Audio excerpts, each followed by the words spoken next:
I'm going to call this one just a general VHS playback problem. I'm not listing a model. It's a JVC, but this problem could happen to any of them.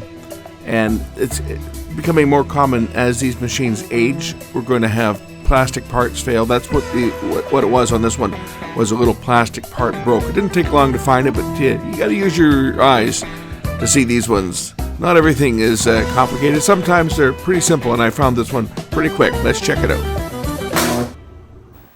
So it's December 31st. It's the last video of 2024. Notice that my little clock is kind of acting up there. There's a bug in the software. At any time there's a month with 31 days, it just does that, which is kind of funny. But anyway, it's 3:27 in the afternoon, exact to the split second.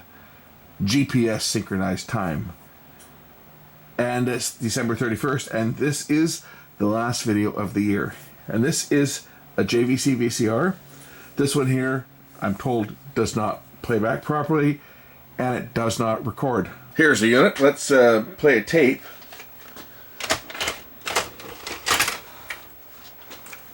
Everything looks so far so good. And there's playback. It doesn't look so good on playback. I'm told it doesn't record either, so let's take a look at how it records and try playing back a tape that I record on the machine.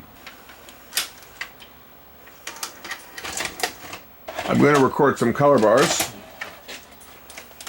from my camera, and as you can see, it looks, well, it looks bad.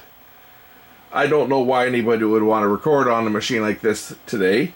But apparently the fellow that owns this one says he does record on it. He uses it to record the output from his cable box, which he has a cable box that's still got analog outputs, and he uses it to record the recordings from his DVR to keep. Alright, well, I guess there are still a few people that are using VHS. I don't know why, but there are. Anyway, let's see if we can figure out why this is not working. He said it worked fine, and then it just stopped working like overnight. Let's take a look down at the tape transport. It looks like an alignment problem, but it may not be. The guides appear to be tight here. And that one doesn't appear to be. The back tension guide here does not appear to be, well, doesn't appear to be right. What's going on with this one? This could be a real fast repair, because I already see the problem. I already see the problem on this thing. It's got insufficient back tension, and I can see that. I don't know if you guys can see it now, but there's a spring that is not in the right position. This should be under tension. This back tension should be under tension. This back tension arm, and it's not. And can you guys see the problem? It's right down here. Does it show on camera? That is broken. That is supposed to be anchored. There should be a spring that pulls this up. Where the hell is the spring? It's missing. There should be a spring that pulls this forward. Watch when I load the tape.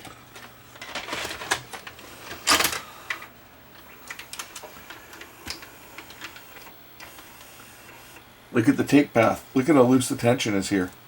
There's no back tension. That's why the picture plays bad. Oh yeah, if I put some tension on it, that back tension arm is not being pulled into place. That should be pulling all the way down and pulling the tape in behind here like this, and it is not. And it's because the spring appears to be missing, and the plastic post that it was anchored to also appears to be missing. I wonder if it's inside. Let's just shake the machine and see if something falls out. This could be a very quick video, which is good because there's no money to be made on a machine like this. But there should be a spring in here somewhere, and I do not see a spring. Where the hell's the spring gone? The spring has probably fallen off and it's inside the machine. I'm just going to just turn it over and give it a shake and see if something will fall out of it.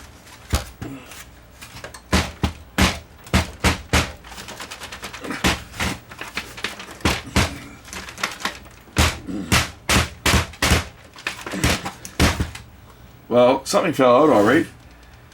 That fell out. That's the piece of plastic that held the spring in place. That is broken. Okay, well, where is the spring? Is the spring in here? It's got to be in here somewhere. Where is it? Unless it fell out of the machine, there's got to be a spring in here. And, oh, there it is. I can see it. It's jammed up. Let's see if I can grab it with my screwdriver or something. See if I can get a shot of this, move the camera and see if you guys can see it. I can see it, it's stuck. There it is right there.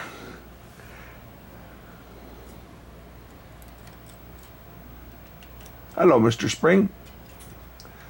There you go. Okay, I see that there's another post that is not broken, that is right beside the other one.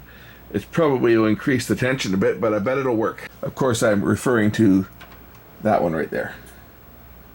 So I think if I pull that spring, I gotta get my dental pick to do that. If I pull that spring around that post, it probably will work. And the tension will be a little higher, but that's okay. I'm sure it'll be okay. This machine's not worth anything. You know, the fellow that brought it to me said, you know, if you can fix this thing for 40, 50 bucks, it's worth it. Don't spend any money on it. So let's try that and see if it works. So I do have a couple of options. One, I can unwind the spring and stick it down through the hole like I've done on some of the beta machines. But in this case, I'm just going to hook it around this one because I think this one's probably going to be okay. So let's see if I can dig that spring out with my dental pick. And ta-da. I know that that's going to fix it. I don't bet it's going to fix it. I know that that's going to fix the problem.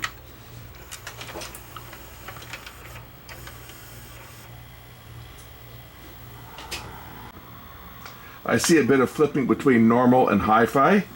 I'll clip the scope on it and just touch up the alignment. Look at that date, January 1st, 00. So this machine would have been a 2000 series machine. That's a crease in the tape, that.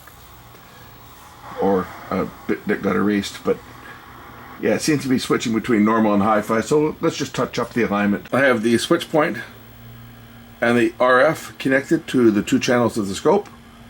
Let's take a look at the waveform on the waveform monitor or oscilloscope. A little bit off. We'll just adjust that. Get my special tool for adjusting the guides, which you could use a screwdriver. I just so happen that I have the right tool.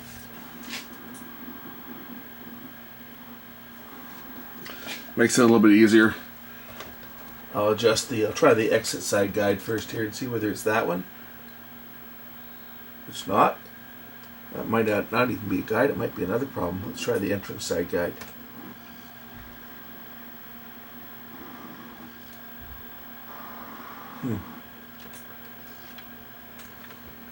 This might have a mechanical problem too.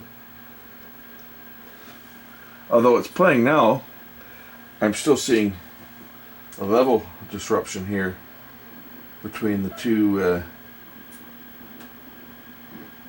heads. That might be some dirt on the head, actually. I should just make sure it's not dirty. I mean, it's pretty stable, but I'm seeing like that's flat there. It'll be on the entrance side, which is the left side. This is the left side guide that I'm adjusting now. Yeah, I think, you know what, I think this might be some dirt on the head. Let's just take a look and see. When you get a waveform like that you can adjust it, but you're seeing a drop in the level, it's usually some debris in the groove on the lower drum, some dirt or something, and I think that's probably what it is that there's some debris. Can you see it? Right where the tape starts to run around here. See if I can get a closer up shot. But it's usually something. I don't see it on camera, but it's either that or wear. But usually it's just debris inside right in this groove here.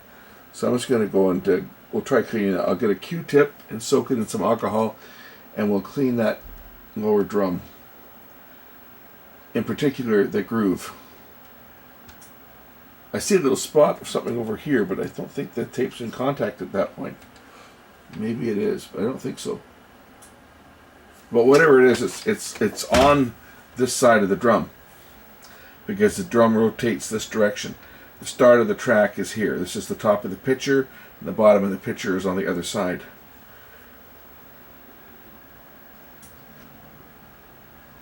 Usually it's crap in this groove. Let's clean it out.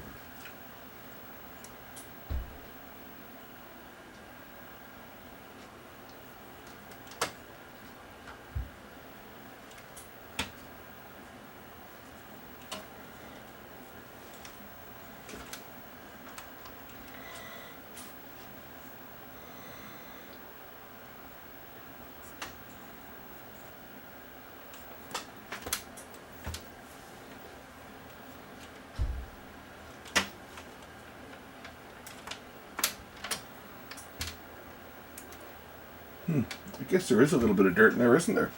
In that groove. And that could certainly cause that type of a symptom.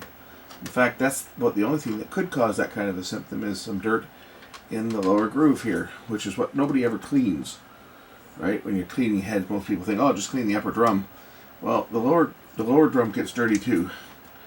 And if you get enough buildup in that lower groove, it can push the tape out of position slightly and cause tracking errors.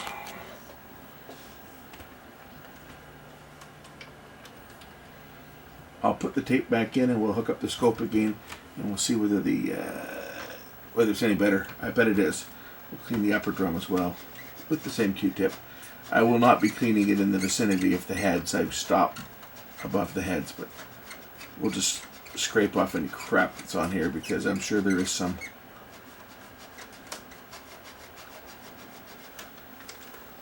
And there was. Actually, there was quite a bit. Alright, let's put the tape back and see if I've made an improvement. I'm sure it's fixed.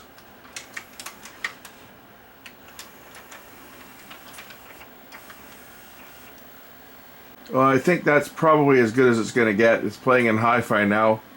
Picture's looking okay. I guess the remote control is needed to turn that on-screen display off. Oh well, it's working. It wasn't working when I received it. It's working now. I'll say thanks for watching. And if you see one that's not playing properly, check your transport.